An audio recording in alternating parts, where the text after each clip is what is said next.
सभी का चैनल पे हार्दिक स्वागत है। अपनी आरपीएससी फर्स्ट ग्रेड के फर्स्ट पेपर की क्लास अपनी चल रही थी। तो ये जो आप स्क्रीन पे देख रहे हो ये कक्षा 9 की पुस्तक है आरपीएससी की। तो इसमें अपना राणा सांगा और मुग़ल आज का टॉपिक है। तो इसके कुछ फैक्ट इसमें से निकाल लेंगे हम जो भी काम किए हैं। तो आज पहले ये पढ़ लेते हैं, बाद में इसमें नोट्स पढ़ेंगे हम।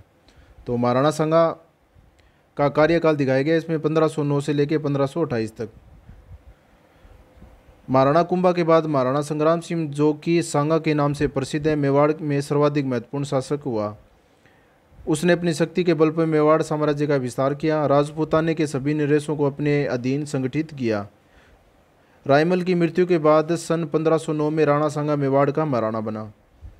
सांगा ने अन्य राजपूत सरदारों के साथ शक्ति को संगठित किया। पड़ोसी राज्य गुजरात के शासक महमूद बेगड़ा से भी संघर्ष किया। तो अपना मुख्यतः मुगलों के साथ संघर्ष है टॉपिक में, लेकिन इसमें ये डिटेल में सारी आएंगे। कुंभाकालीन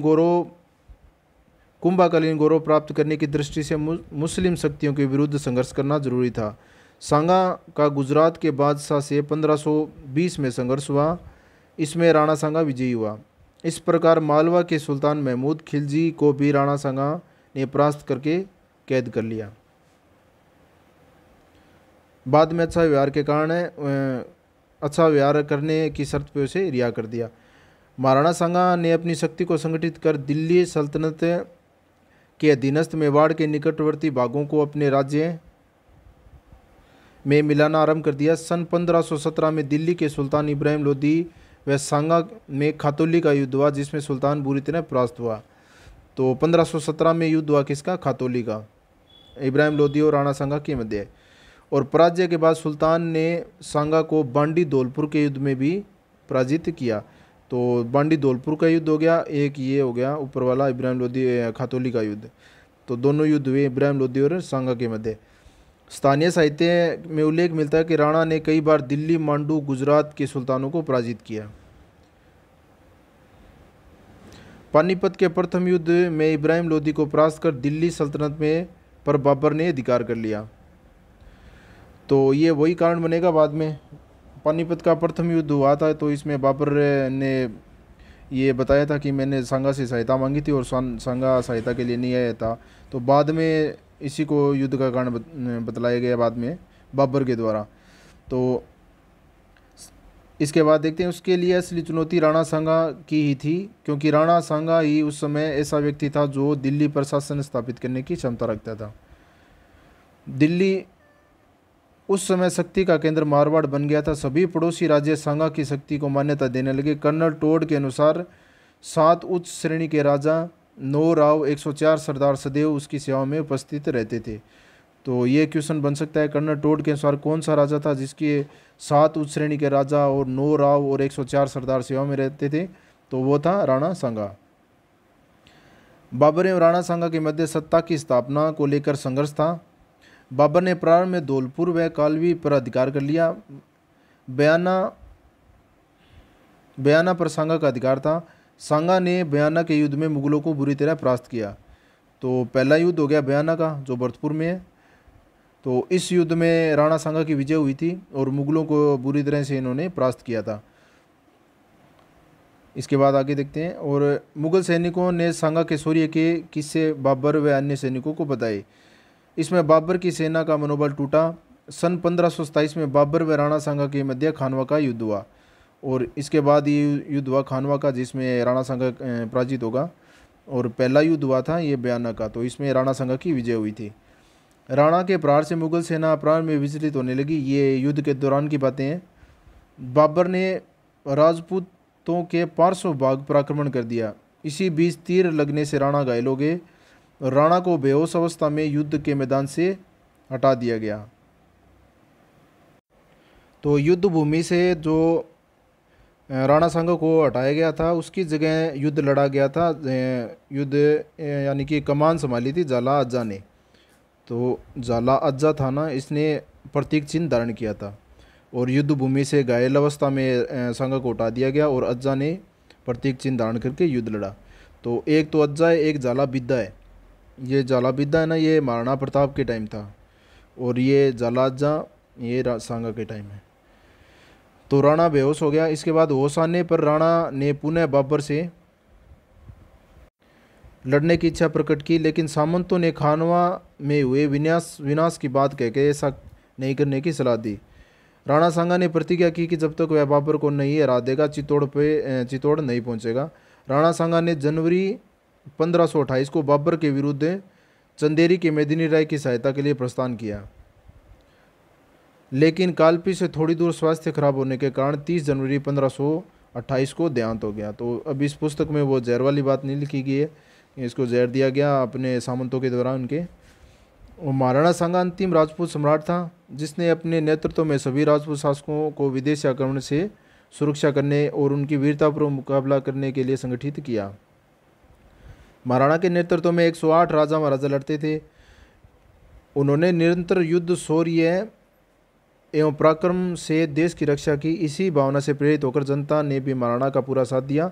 महाराणा ने भी इसी प्रेरणा से दिल्ली, मांडू, गुजरात के शासकों को हराया ही नहीं बल्कि उन्हें बंदी बनाकर छोड़ दिया। राजपूताने के सभी राजा में बारी राजा भी महाराणा सांगा की दीनता व मेवाड़ के गौरव के कारण उसके झंडे के नीचे लड़ने में अपना गौरव समझते थे। तो ये पाती पेरोन बाद में हम पढ़ेंगे, इसमें शासक आएंगे अलग अलग। महाराणा के शरीर में 80 घाव थे तथा युद्ध में एक हाथ व पैर क्षतिग्रस्त होते हुए उनका शरीर वज्र के समान मजबूत था। उनकी हिम्मत, मर्दानगी और वीरता के कारण अपने आप को अमर बना दिया। हरविलास शारदा लिखते हैं कि मेवाड़ के महाराणाओं में सांगा सर्वाधिक प्रतापी शासक हुए हैं।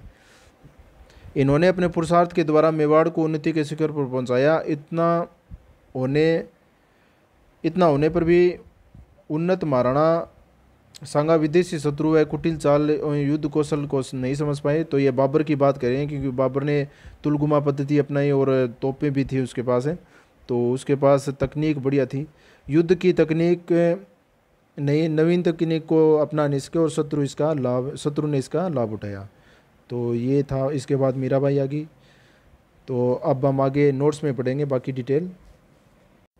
राणा सांगा और मुगल। तो राणा सांगा की बेसिक जानकारी है इसमें। राणा सांगा का जन्म हुआ था 1482 को। इनकी मृत्यु हुई थी 3 जनवरी 1528 को। और इनके पिता का नाम था रायमल और माता का नाम था रतन कंवर। इनका राज्याभिषेक हुआ था 1509 में। इनके समकालीन थे बाबर, इब्राहिम लोदी व सिकंदर लोदी। तो ज़्यादातर 2 युद्ध हुए थे, इब्राहिम लोदी से हुए थे। सिकंदर लोदी तो इनके साथ कोई संघर्ष नहीं हुआ था इनका। उपाधियाँ थी हिंदूपत, अंतिम हिंदू सम्राट, सिपाही का अंश, सैनिकों का भग्नावेश। तो ये इनकी राणा सांगा की उपाधियाँ थी। अब मुगलों के साथ संघर्ष पड़ना है अपने को। तो 2 युद्ध हो गए, एक तो बयाना का युद्ध हो गया और एक खानवा का युद्ध हो गया। तो बयाना के युद्ध में राणा सांगा की विजय हुई और खानवा के युद्ध में राणा सांगा की पराजय हुई। तो बयाना के युद्ध में महत्वपूर्ण इसकी तारीख हो गई 16 फरवरी 1527 को। तो ये 16 फरवरी है, ये याद रखने वाली है क्योंकि लगभग 1527 तो सभी जानते हैं। और मुगलों की ओर से लड़ने वाला सेनापति था मेहंदी ख्वाजा। तो इस युद्ध में बुरी तरह से पराजित हुए थे मुगल। और इसके बाद हुआ था खानवा का युद्ध 17 मार्च 1527 को। तो इसमें सैनिक पूरी तरह से डर गए थे क्योंकि पहली वाला युद्ध खतरनाक था। तो उनको युद्ध के लिए प्रेरित करने के लिए कुछ शराब छोड़ी थी इन्होंने। बाबर ने बोला भी मैं शराब छोड़ दूंगा, प्याले गरीबों में बंटवा दिए सोने के, और इनको जिहाद की वो प्रतिज्ञा करवाई, ऐसे करके है कुछ स्टोरियाँ इसमें। तो खानवा के युद्ध का कारण तो यह बाबरनामा के अनुसार है। इसमें बोला गया कि बाबर का राणा सांगा पर पानीपत के युद्ध में जो इब्राहिम लोदी और बाबर के मध्य था सहायता न करने का आरोप लगाया। तो ये एक आरोप था बाबर के द्वारा कि इसी वजह से मैंने खानवा का युद्ध लड़ा। और मेवाड़ का सामरिक व व्यापारिक महत्व और बाकी दोनों की महत्वाकांक्षा और साम्राज्य विस्तार की लालसा तो थी दोनों की। इसके बाद देखते हैं पाती पेरोन में शामिल शासक। तो युद्ध के लिए उन्होंने आह्वान किया राणा सांगा ने बाकी जो राजपूत शासक थे। तो इनमें कौन कौन से शामिल हुए ये हम पढ़ते हैं इसमें। पहले हसन खां मेवाती, ये अरावल सेनापति थे। इसके बाद महमूद लोदी, ये लोदी से था, ये जो इब्राहिम लोदी और सिकंदर लोदी है इनके। और इसके बाद राव गंगा और मालदेव। तो राव गंगा ये शामिल नहीं थे युद्ध में, तो इनके पुत्र जो मालदेव थे ये युद्ध में शामिल हुए। तो ये मारवाड़ से थे, जोधपुर से।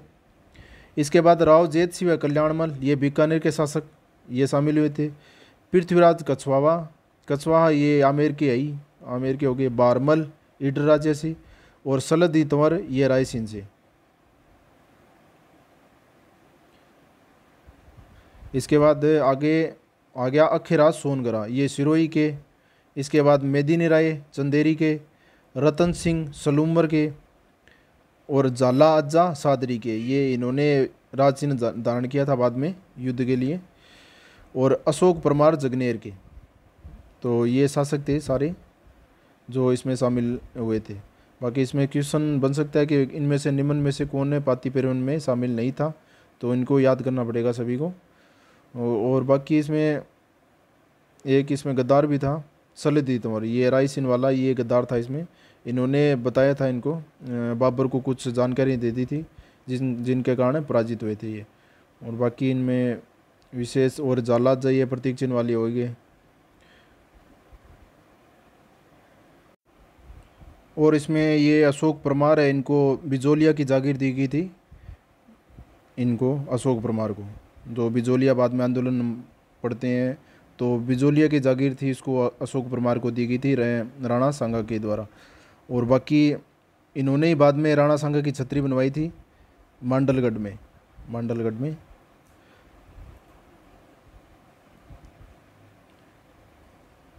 बाबर ने खानवा के युद्ध को जिहाद घोषित किया। तुलगुमा पद्धति का प्रयोग प्रथम बार पानीपत के युद्ध में हुआ, यानी कि प्रथम बार तो तुलगुमा पद्धति है, यह पानीपत के युद्ध में प्रयोग में आई थी। और बाकी तुलगुमा पद्धति इसमें भी यूज़ की गई थी, यानी तोपों के द्वारा घेर के चारों तरफ से। और पहले राजपूतों का पलड़ा भारी रहा, लेकिन बाद में बंदूकों व तोपखानों के आगे राजपूतों के पैर उखड़ने लगे। जालाजा ने सांगा के राज के चिन्ह धारण किए। घायल सांगा को बसवा दौसा में इलाज के लिए ले जाया गया। सांगा से संबंधित स्थल ये सीधा सीधा पूछ लेते हैं। सामंतों ने विष दिया इसको कालपी यूपी में राणा सांगा को।